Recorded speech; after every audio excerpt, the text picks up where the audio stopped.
if you go from permanent to freelancing, if I would give somebody else tip, like be open to the idea of taking that risk, because that's also part of a freelancer. That stakeholder management is more difficult than the technical aspect. So I would also recommend a lot of people to really focus, especially if you want to go into consultancy, to focus on your soft skills.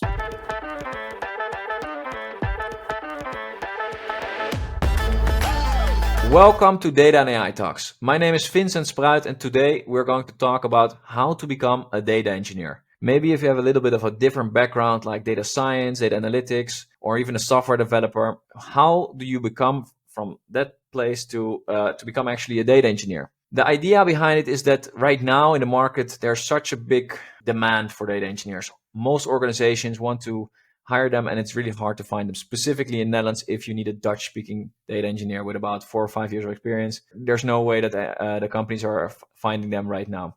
So today I'm talking to an experienced data engineer that actually made the same change himself. He used to be a data scientist and he evolved to data engineering. I want to learn from him. How did he do it? Can he teach us? The idea is that most people want to become a data engineer because there's a big demand in the market. It's a really good basis for becoming a data architect or later working as an AI engineer or maybe a data business consultant. Basically, if you want to grow in data or in AI, data engineering is the place to be. Today, I invited Sinit Tafla. He went through the same process himself. He has been working as a data engineer or in data for about 6 years. He started out as a data scientist and then moved into data engineering. Right now, he's working as a freelance, so I also want to get a little bit into that, how when he thought he was ready, how he made that change. First of all, welcome, Sinit. Thank you. Thank you for having me. I'm happy to have this conversation with you today. I want to learn from you. I hope that I think the listeners are maybe people that just starting out in data engineering or have been working in data science and want to move into this field, and we want to learn from you tips and tricks on how to become there. How long does it take? What do we need to focus on? What are the challenges in your opinion? So we're going to get into that in a little bit. Maybe in a second you can introduce yourself. But before that, I just want to remind everybody who's watching, click on subscribe because that helps us in spreading the content better. And it just is very nice if you can do that. Don't forget about it. So Sinit, welcome to the podcast. Thank you for being here. I always enjoy our talks. This is the first time we actually talk on a podcast, but we have been talking to each other a lot in the last months. Could you perhaps start off with giving us a little bit of an introduction about yourself? Yeah, of course. So I'm Sinit, I'm 28 years old, and I'm currently working as a freelancer. I just started, like, literally, it's my second week. Before that, I worked as a data scientist, and both my parents migrated to this country from Eritrea before I was born. I'm actually born and raised in Amsterdam, which you don't really hear that often. Yeah, that's about it. And you started out, I think it was like 2018 as a data scientist. What did you study? I did a bachelor and master in business analytics, which is a mix of Yeah. mathematics, business, and computer science. I studied at the VU, so we also learned a lot about machine learning, about SQL databases, programming, all of this kind of stuff. So going into the data field was a step that made a lot of sense. And a lot of my peers also started off becoming a data scientist or a data analyst or something like that, especially because back then data was really hot. It still is, but I feel like that back then there was more demand, so it made sense to move over to the data side. Yeah. Did you always dream to be in tech or in an IT role? I don't know if your parents have No, anything to do with or what no, they're doing. You, no, you no. you went into a completely new field. No, like I think part of my parents and I think a lot of people who come from African backgrounds, they always want you to become a doctor or a lawyer or something.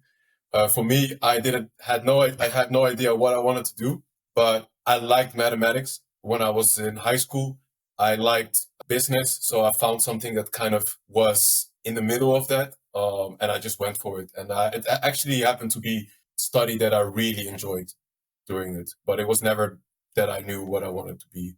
Okay. Well, 2019 was the big boom of data scientists. It was the hottest job in the world. Everyone wanted to be a data scientist, and then you actually became one. Yeah. What made you decide to switch? I think it was 2020 to become a data engineer. So at that stage, I kind of worked as a data scientist for like 2.5 years. What I noticed is that often you get an assignment and you really like narrow focus. You just like, here's a data set. I want you to make this. And you're in this lab for a couple of months. You notice that the results are not that good, that you try to tweak and tweak and tweak, of trying new different things that coming out, new techniques, new tools. But what I often notice is that you're really dependent on the data quality. And that sucks because then you're putting so much effort, but then the results are not that good. And also, what I didn't really like is that I never really put something into production or really delivered something that has business value, partly because of the data quality. Okay. So I wanted to focus more engineering because I was like, hey, if I know more about data engineering, I can now make sure the data quality is better. But I also have more of a helicopter view of all of the systems and things that are going on. So maybe I can then also implement something which can lead to business value. So that was my idea. Around 2020, I was looking for a new job because the company that I was working for was not going well at that moment. And I found this opportunity at my previous employer, Heroes, where I can work both as a data engineer and data scientist. But pretty much my whole period at Heroes, I worked as a data engineer because they also needed more data engineers. This was not just a realization that you had, but most companies realized like it's nice that we have these data scientists, but they're not able to perform as well as we thought they would. Didn't get too much business value because the data was bad. So these things that you saw personally, that was what I see for most organizations. And they thought, okay, they thought to get the Exactly. basics in order, the fundament. And that's more where you need data engineers to get a good flow of data to try to increase the quality. So then you were with Heroes, and how did you get into those data engineer jobs? Because you didn't have any experience. How did you start out there? Did you get like a course, or did they train you? So pretty much like when I started, they were like, hey, we are really focused on Azure. So it's important also that you get focused on that. So I started getting like Azure certificates as soon as I started there. They knew that I had a data science background and I wanted to focus more on engineering. So basically what they said, like they said, like, we're going to find you a engineering job that you can work on, an engineering project. What they did then is to communicate to the client, like, hey, we have somebody that wants to do data engineering, or like, hey, we have a data engineer actually that's looking for something. They just hand me the first data engineering project. And I think also it was good that I went that direction because I noticed that a lot with engineering that you get a lot of knowledge hands-on. So it was really important for my development just to be thrown in like the water, like, and seeing if I can swim. So in the first projects, it was a lot of new stuff where I had to also get used to working with Azure, or cloud development, which I didn't really realize how much you needed to do that beforehand. I just had this idea like, oh, we just build some ETL pipelines, ingest the data, and then we have data quality. But no, there is a whole system also that you often have to build. But long story short, the way I learned it at the beginning was just hands-on and just start building something. Yeah, okay. It was a completely different world, maybe data engineering to data science. But what were the things that already helped you? You had a lot of knowledge about Yeah. data in general. What were the specific things that helped you as a data scientist to be a good data engineer? So generally, having knowledge in Python and SQL was a big plus, and also Databricks, because that's all like tools that data engineers work with a lot as well. And then on top of that, just having some knowledge of how to manipulate data using Python and SQL. I think both those areas, that's really important skill to have. And that really helped me as well as becoming a data engineer. So you already worked with Python a lot as well. Yeah, I would say that I work more with Python as a data scientist actually than as a data engineer. Okay, interesting. Now looking back, I think Heroes perhaps took a risk with you, or would you say that even in this market right now, companies are doing this all the time, like taking data scientists and turning them into data engineers? Or was that a lucky break? What do you think? No, I do think maybe it's less back now than it's back then, because I also think the market for juniors is worse now than it was 2.5 years ago. But I think definitely back then, I know a lot of people who made a similar switch, or like are a little bit in between where they still do data science and do data engineering. I also don't think it's that much of a risk, because that person is technical. That person has an affinity with data, so they most likely will learn things fast.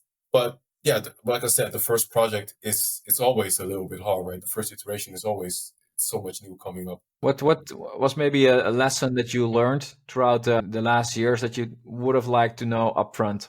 one thing that I maybe didn't realize, and it's also maybe different because I used to be a consultant, is that there is a lot of stakeholder management that I needed to do. Like I said, if you're a data engineer, you're a bit more involved in different areas because you might have to talk with the cloud engineers, and then you also have to talk with the business because you have to know how the data must look like, and then you also have to talk with data analysts and scientists because they need to work with the data, and all of them have different demands and different things that is important to them. I think also for me, because I'm a consultant, I used to step into a different area. So on top of dealing with these data stakeholders, you also like this new person coming in and then telling everybody how it should be, which a lot of existing developers sometimes don't really like.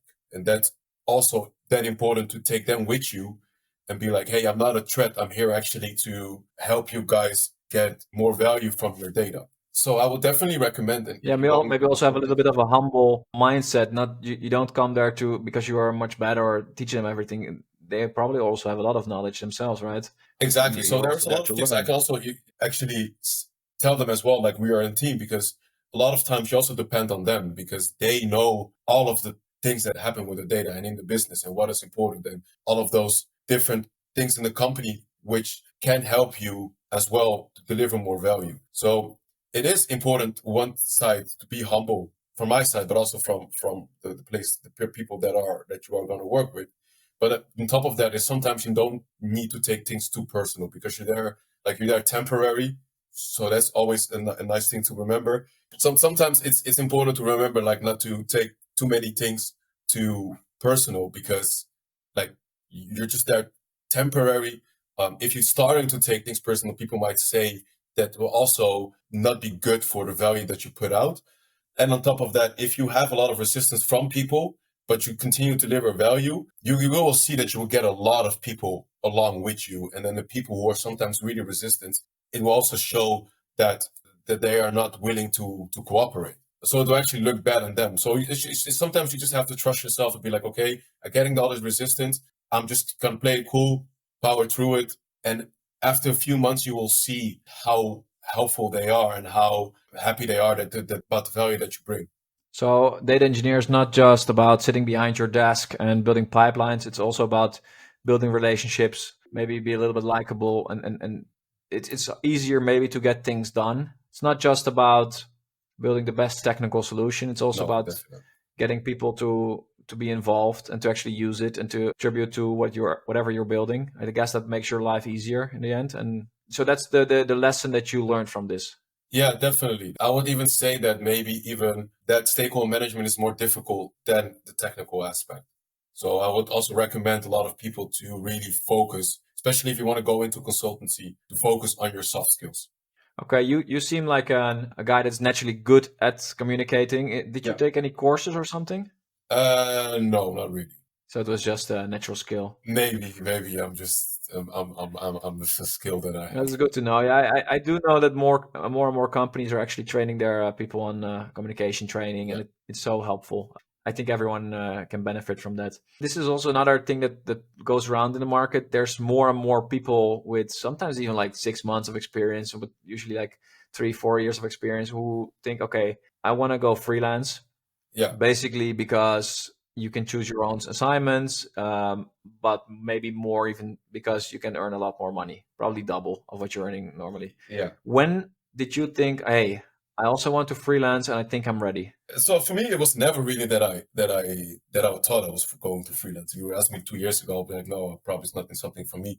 I think Okay. in my personal circle, like there were a lot of people who were freelance, both friends and family, which then you hear a few things about and you talk about it. So that got me really, I would say I was influenced by them.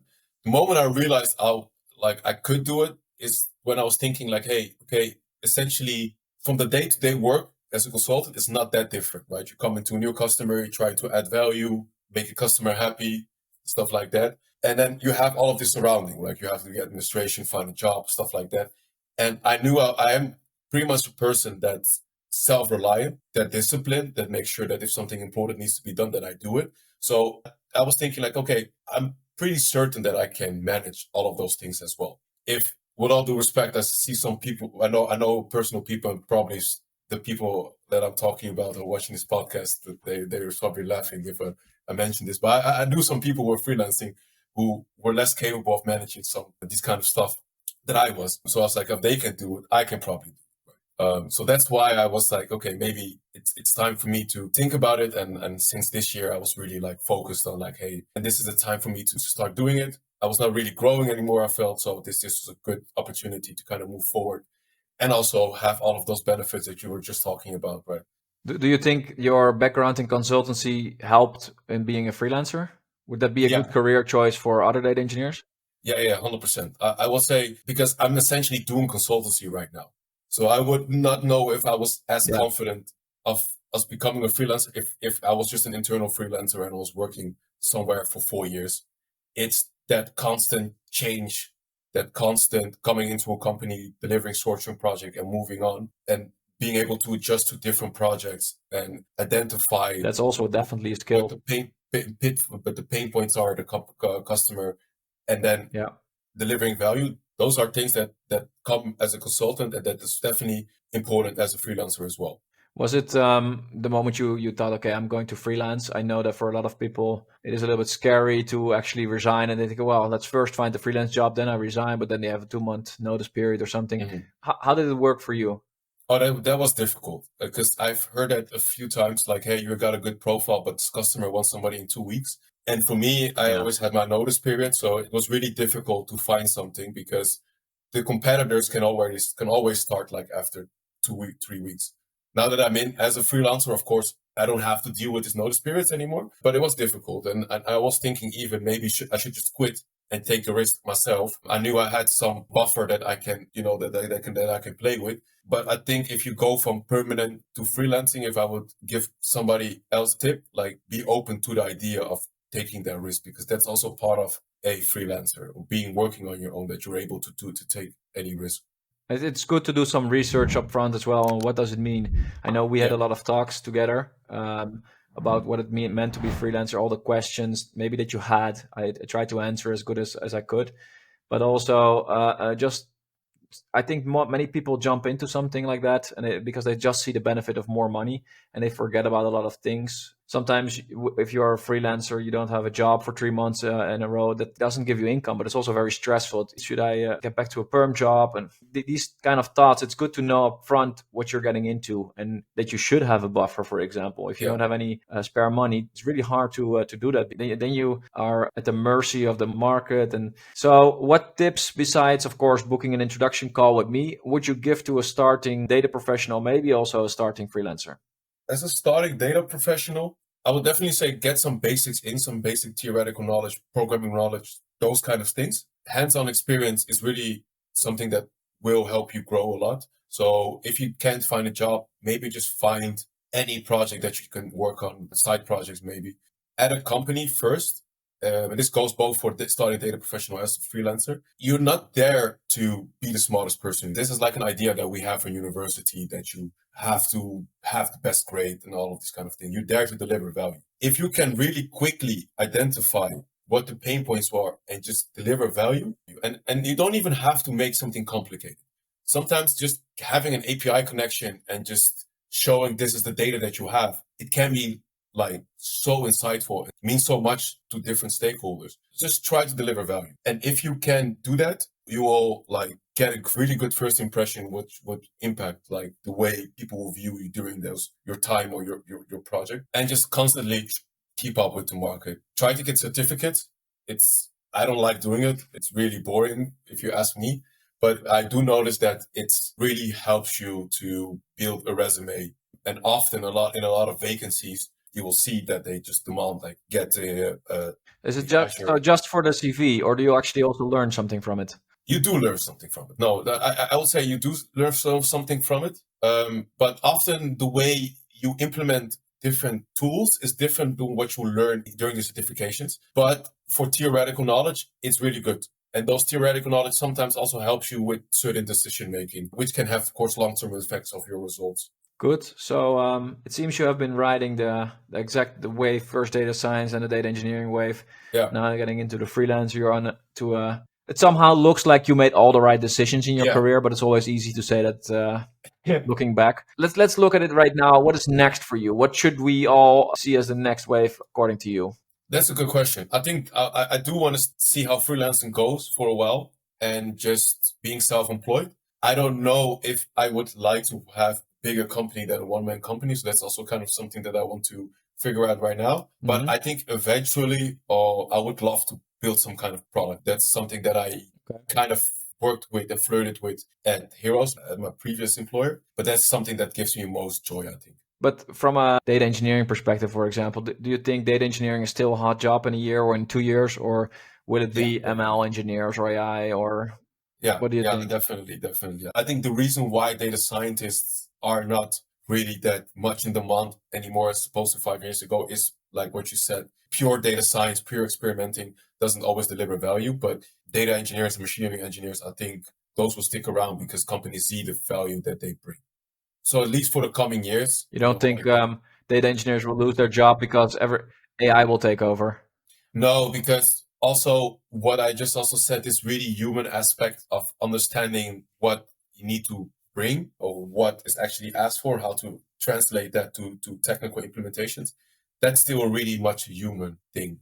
Yeah, So I think a lot of our stakeholder work will management. be automated. Yes, for example. But besides for stakeholder management, you also have to, of course, know if you get certain requirements, how does this translate to actual implementations, right? And I don't know to what extent AI can replace that, but I think that's also something that we kind of have to figure out in the next coming year with all of the new advancements. But I don't see it happening that fast.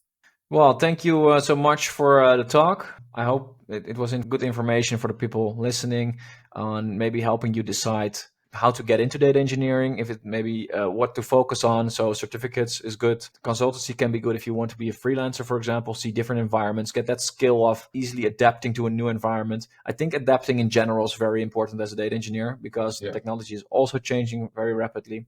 So thank you for joining us today. Again, please click subscribe to our channel if you like the content, so that it will help us a lot, and you will see the content first. And for now, do you have any last things to share? Yeah, well, I will say thank you as Sinit, well for you? having me, Vincent. This is my first podcast that I ever did, so it's quite exciting to do something different like this. And yeah, also like if you're watching this and you want to know more about my experience, or you want to just reach out and chat, have a coffee, whatever, feel free to contact me. I'm sure you will tag me on it. I'll say thank you. Great. Thank you so much.